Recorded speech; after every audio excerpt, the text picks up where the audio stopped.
Hi everyone, welcome back to Casual Watch Talk. I don't often do these impromptu videos, but we're not due to record the podcast for another couple of days, and I had to get my thoughts out about this new watch.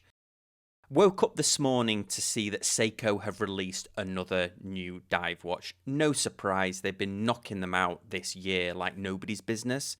In fact, watches in general, and for the most part, I think they've been all over the place. Some hits, some misses. I've just recently picked up the Seiko speed timer. Here it is on an Uncle Seiko strap, if that doesn't look familiar. Uncle Seiko bracelet.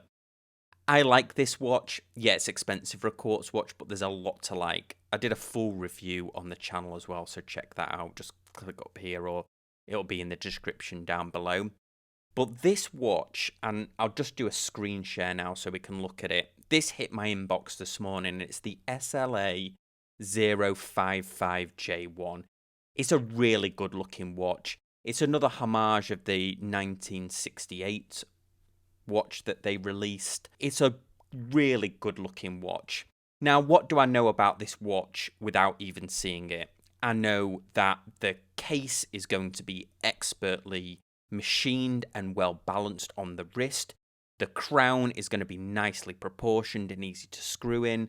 That Arctic blue dial, there's also a black version with gilt hands and gilt indices. That Arctic dial is going to be amazing. Seiko can't seem to take a decent picture of any of their watches on their website for whatever reason. This one looks okay on the website, but I know in person it's just going to be absolutely stunning because Seiko do an amazing job at the dials, probably the best in that kind of mid-range section. It comes on a rubber strap, which is probably going to be okay.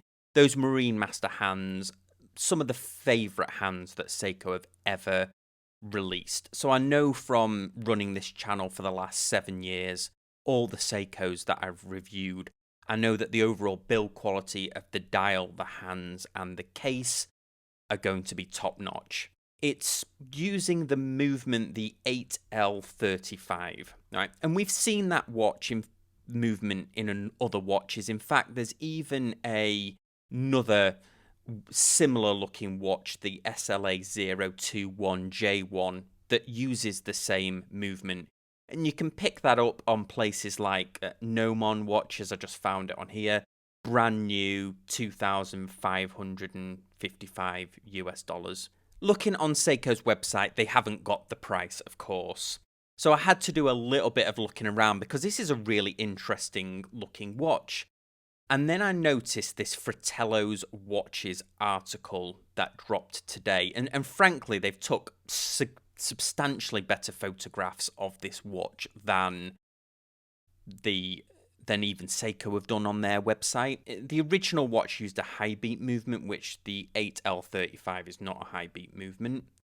But look, going down the article here, I was absolutely blown away by the fact that this watch is going to be, well, they've got €4,600. I'm based in the US, so it's going to be over $5,000.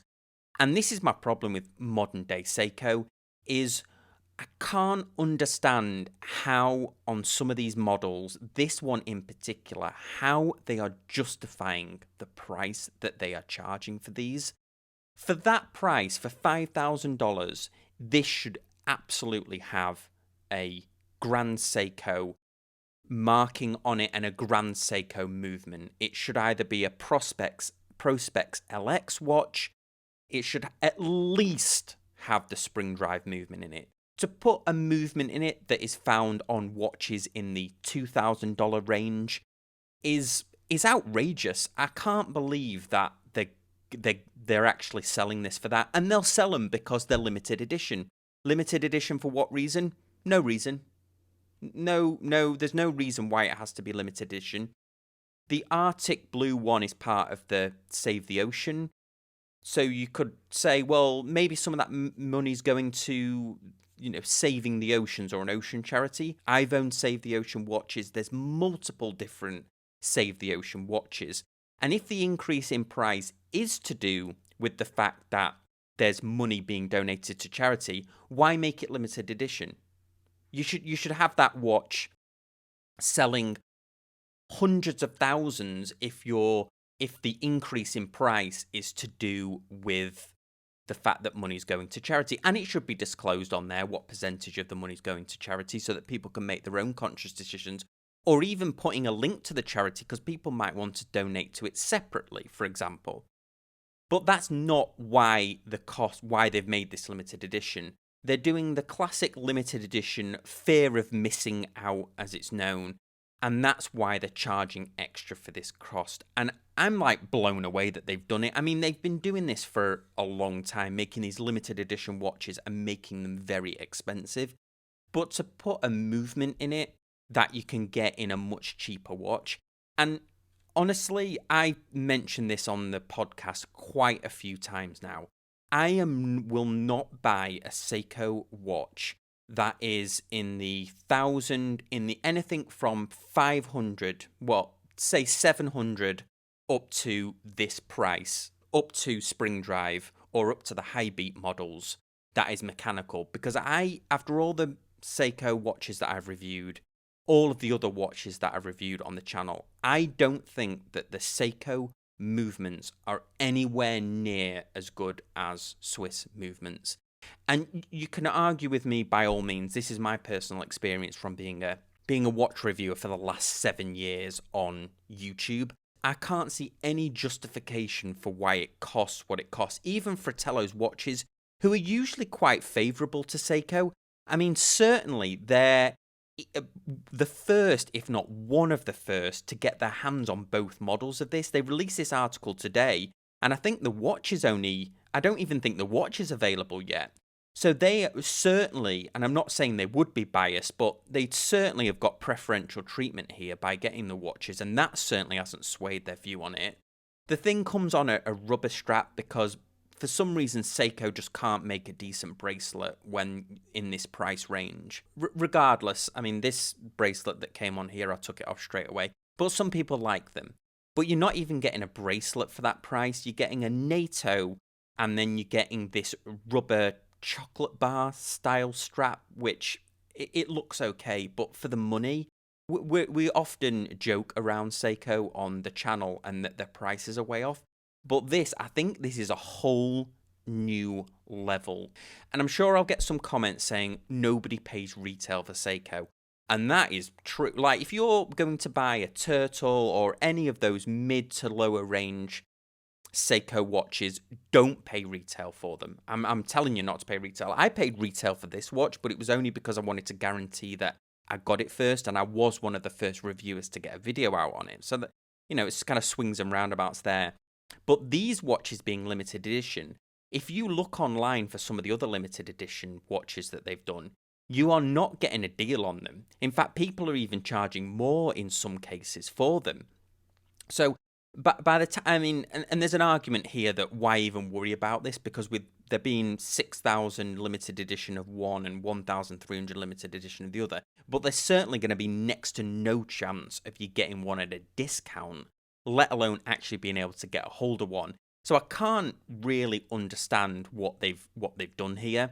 Even on Seiko's own website, I would be embarrassed if I was Seiko and then was making a big song and dance about how these movements are hand finished, they're hand assembled by their expert watchmakers.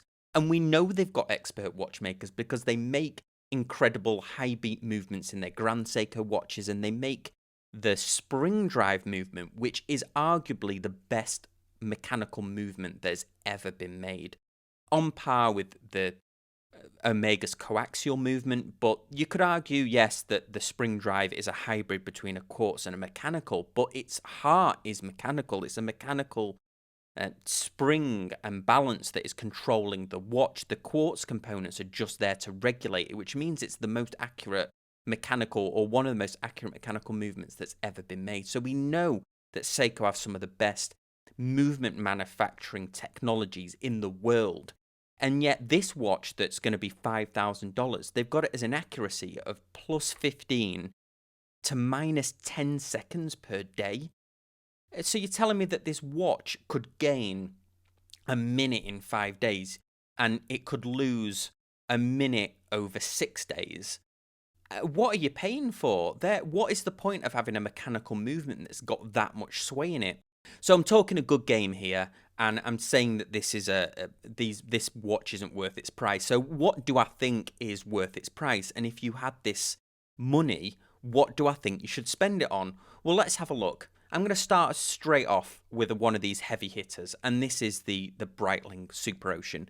Now, Breitling don't specifically call out that they cost regulate their watches or anything, but it's widely known that Breitling mechanical movements, and they're ETA based, but Breitling mechanical movements, the way that they regulate them means they're very, very accurate. You very rarely hear of anyone having an issue with a mechanical Breitling watch. And this Super Ocean in person is absolutely fantastic. It's got the Marine Master style hands, if that's what you like. You can pick them up pre-owned, also on the grey market, for a lot less than what's listed here. This is a fantastic all-around watch that I think is significantly better value for money than that Seiko watch. Here's another example. You've got Norqain here in their adventure sport watches. This watch is a regulated watch. I've reviewed one on the channel. These ones are ETA based, but they do have their own in-house movement manufacturer, what they have manufactured by Kinesi, who makes the movements for Tudor. Again, Tudor Black Bay 58, another example of a watch that is significantly better value and also cheaper than that Seiko watch. But here you've got Norqain, $2,000, 42mm, got all the same stuff that the Seiko watch has, a beautiful dial, great value for money. You can even have it engraved for that price on there. They also do a bracelet option for an extra $200, so why not? Another great brand. And then the one that really shows what you can do for the money is Christopher Ward. I've reviewed Christopher Ward multiple times on the channel. I've had Mike France on, the CEO.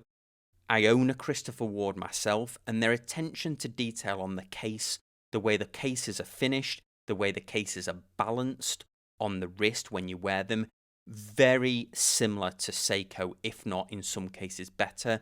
And this watch, and I've just picked one particular here, this is the Tide. It's got their stunning hands. Again, the minute hands slightly looks like a Marine Master hand, but they have the bevel, the mixture of bevel and brushing. Their hands, I would say, are on par with some of the best that Seiko produce in the mid-range. Obviously, Grand Seiko's its own thing with its Zaratsu polishing.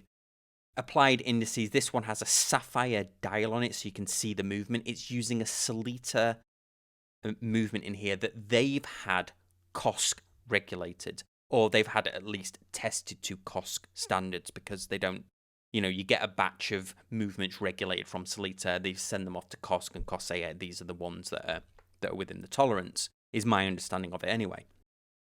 This watch is $1,095 Swiss, quality on par with Seiko, and again, they're even modest in the description about how the COSC regulation works. They say it's -4 seconds a day and +6. Really, my experience with watches that are tested to COSC, they're more like 2 or 3 seconds. Not even to mention that, but the Swiss movements are easy to regulate. If you know what you're doing, or you have a watchmaker that can regulate a Swiss movement. So guys, let me know what you think. This was a little rant, and I don't normally do rants on the channel. If you like them, let me know in the comment section down below, or give me a thumbs up. Maybe I'll do more of these like little one-off videos. But honestly, I just had to get it out, because there's so much that Seiko are missing the mark. So anyway, guys, let me know what you think in the comments section down below. This channel isn't about just me spouting my opinion all the time. Let me know in the comment section down below. Join us over on the Facebook group. We've been having a chat about this on the Facebook group this morning. As always, appreciate you watching. I'll see you next time on Casual Watch Talk. Thanks, guys. Bye.